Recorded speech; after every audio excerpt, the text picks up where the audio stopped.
انسانوں کے نام افزار ریحان۔ مڈل ایسٹ میں بربریت اور ہولوکاسٹ کی برسی۔ مڈل ایسٹ میں 7 اکتوبر 2023 کو روا رکھی جانے والی بربریت اور خون ریزی کو ایک برس بیت گیا ہے، لیکن بربادی کی داستان اختتام پذیر ہوتی نہیں دکھتی۔ اس ہولوکاسٹ کی پہلی تلخ برسی بشمول پاکستان اور امریکہ بہت سے ممالک میں منائی گئی ہے۔ دنیا کا کوئی بھی مہذب انسان بلا تمیز مذہب و ملت اور نسل و رنگت انسانی خون ریزی پر دکھی ہوئے بغیر نہیں رہ سکتا۔ خون یہودی کا گرے یا مسلمان کا یا کسی ہندو کا، ہمیں اسے مذہبی فرقہ وارانہ تنگناؤں میں نہیں دیکھنا چاہیے۔ خون کا رنگ سرخ ایک جیسا ہی ہوتا ہے، سب کے پیاروں کو دکھ درد بھی ایک جیسا ہوتا ہے۔ پاکستان میں مشرق وسطیٰ کی خون ریزی کے خلاف اس مرتبہ ایوان صدر میں صدر آصف زرداری کی زیر صدارت آل پارٹیز کانفرنس منعقد ہوئی، جس میں اپوزیشن پارٹی پاکستان تحریک انصاف کے سوا تقریباً تمام نمایاں اور غیر نمایاں پارٹیوں نے شرکت کی۔ سب نے اپنا اپنے نقطہ نظر کا کھل کر اظہار کیا۔ اگرچہ مشترکہ اعلامیہ میں یہ کہا گیا ہے کہ غزہ میں جنگ بندی کرواتے ہوئے آزاد فلسطینی ریاست کے قیام پر پوری دنیا میں آواز اٹھانی چاہیے، اس سلسلے میں یہ بھی طے پایا کہ پاکستان اپنا ایک ورکنگ گروپ قائم کرے گا جو پوری دنیا میں بالخصوص چین اور روس میں بھی جائے گا۔ بقول وزیر اعظم یہ لوگ اس مقصد کے لیے مختلف ممالک کے دارالحکومتوں میں جائیں گے،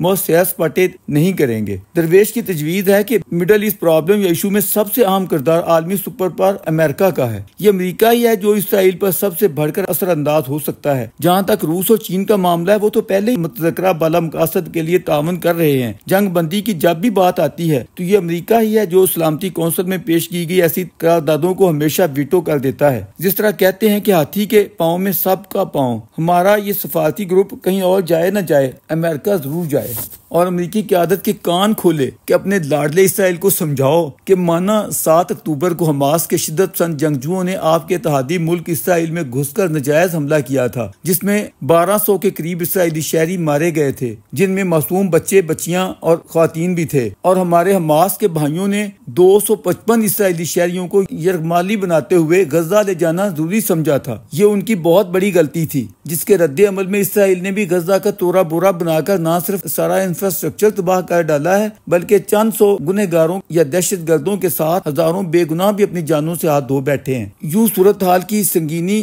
غزہ سے آگے بڑھتے ہوئے لبنان تک پھیل چکی ہے۔ اس ناروا تباہی کو نہ روکا گیا تو خدشہ ہے کہ جنگی حالات تیسری جنگ کی طرف نہ چلے جائیں، کیونکہ حال ہی میں ایران نے اسرائیل پر جو 200 کے قریب میزائل داغے ہیں، اگرچہ آئرن ڈروم کی جدید ٹیکنالوجی نے اسرائیل کا کوئی جانی نقصان نہیں ہونے دیا، لیکن اگر جوابی سلسلہ مزید آگے بڑھا تو سوائے خطے کی بربادی و تباہی کے کچھ نہ بچے گا۔ ایران میں 1979 کا خمینی انقلاب برپا ہونے کے بعد عراقی صدر صدام حسین نے 1981 میں ایران پر حملہ کرتے ہوئے بدترین جنگ مسلط کر دی تھی۔ تب پوری دنیا کے سامنے ایرانی قیادت کا ایک ہی مطالبہ ہوتا تھا کہ سب سے پہلے اس امر کا تعین کیا جائے کہ حملے میں پہل کس نے کی ہے، جارحے کا تعین کیا جائے۔ ہمارے تب کے صدر ضیاء الحق کی قیادت میں جو وفود وہاں جاتے رہے کہ ان کے سامنے بھی یہی مطالبہ رکھا جاتا تھا کہ پہلے جارحے کا تعین کرو کہ زیادتی کس کی ہے، آغاز کس نے کیا تھا، باقی بربادیاں تو بعد کی باتیں ہیں۔ اس پس منظر میں مغربی جمہوری ممالک اور ان کے تجزیہ کار یہی سوال اس تازہ تباہی پر بھی اٹھاتے ہیں کہ 7 اکتوبر کو حملہ کرتے ہوئے بربادی کا آغاز کس نے کیا تھا۔ اس کے جواب میں ہم لوگ یہی کہتے ہیں کہ کسی کی غلط کاری کے رد عمل میں بھی ایک توازن پیش نظر رہنا چاہیے۔ اب اگر حماس قیادت نے ایک عاقبت نااندیش اقدام کیا تھا تو اس کی سزا عام فلسطینی عوام کو تو نہیں ملنی چاہیے، لیکن اس کے ساتھ یہ بھی پیش نظر رہے کہ آج اتنا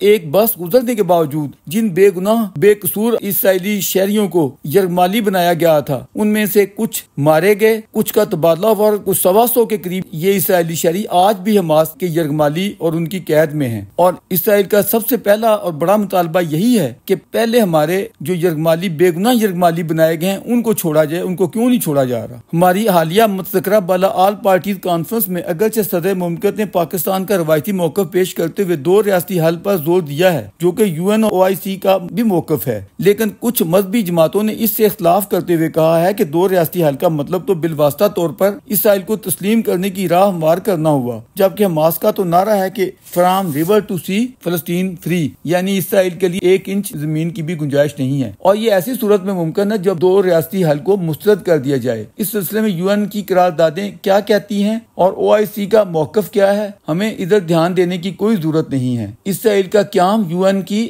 ہدایات کے مطابق ہوا تھا، ان قراردادوں کی بھی کوئی اہمیت نہیں ہے۔ ہمیں تو 1940 کی قرارداد لاہور اور جناح کے بیانات کو بنیاد بنانا چاہیے، جن میں کہا گیا تھا کہ اسرائیل ایک ناجائز ریاست ہے جس کا وجود مٹا دینا چاہیے۔ اس کانفرنس میں سب سے خوبصورت تجویز بادشاہ خان کے پڑپوتے احمد ولی خان نے دی ہے، یہ کہ پاکستان اور افغانستان میں لڑنے والے تمام جہادیوں کو اپنا شوق پورا کرنے کے لیے اسرائیل بھجوا دیا جائے۔ یہاں اس امر پر بھی تنقید ہوئی ہے کہ PTI کانفرنس میں کیوں شریک نہیں ہوئی، حالانکہ کسی بھی سیاسی پارٹی کا یہ جمہوری حق ہے کہ وہ اپنی پالیسی کے مطابق کوئی بھی فیصلہ لے۔ اس پر یہودی ایجنٹ جیسے سنگین الزامات قابل افسوس اور قابل مذمت ہیں۔ مڈل ایسٹ پر سخت گیر موقف اپنانے والوں کی خدمت میں گزارش ہے کہ وہ بین الاقوامی حقائق کا بھی کچھ نہ کچھ ادراک حاصل کر لیں۔ انہیں یہ بھی معلوم ہونا چاہیے کہ زیادہ عرصہ نہیں گزرا جب متحدہ عرب امارات اور بحرین نے اسرائیل کو باضابطہ طور پر تسلیم کر لیا تھا، اور یہ کسی طرح بھی سعودی عرب کی رضامندی کے بغیر ممکن نہ تھا۔ آج حالات جس رخ پر جا رہے ہیں، ایسے میں کل کو جب سعودی عرب بھی اسرائیل کو تسلیم کر لے گا تو ہمارے یہ متشدد اپروچ کے حامل احباب کہاں کھڑے ہوں گے؟ بلند پرواز وزیر اعظم کو بھی چاہیے کہ سستی شہرت کے لیے جنونی تقاریر کی بجائے اگر درست حقائق کی مطابقت میں عقل و شعور پر مبنی گفتگو فرمائیں تو فی الوقت معاشی بربادی اور IMF کی خواری میں ملک و قوم کے لیے یہی بہتر ہوگا۔